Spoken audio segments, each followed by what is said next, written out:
हा दंगा झाल्यानंतर नागपुरात जो कर्फ्यू लागला आहे आणि मला वाटतं जवळपास 6-7 दिवसापासून बाजारपेठा बंद आहे, लोकांचं करोडो रुपयाचं नुकसान होत आहे। समोर सण आहे, ईद आहे, गुढीपाडवा आहे आणि नागपूर शहरात दोन्ही समाज एकमेकाच्या सणामध्ये शरीक होतात आणि चांगल्या रीतीनं तो सण मनवतात। तर यातून मुक्तता करायला पाहिजे।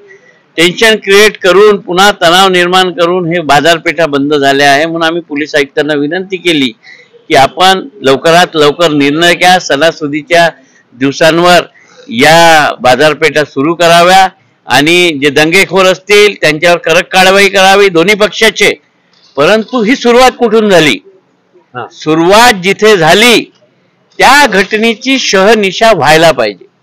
कोणी म्हणतं की चादर नव्हती, कोणी म्हणतं होतं, सीसीटीव्ही फुटेज आहे, जे म्हणतात नाही आहे त्यांचे सीसीटीव्ही फुटेज तपासा, जे म्हणतात आहे त्यांची सीसीटीव्ही फुटेज तपासा आणि त्यानुसार तुम्ही कारवाई करा। कारण की नागपूर शहरात दंगल घडणं हे अशोभनीय कृत्य आहे।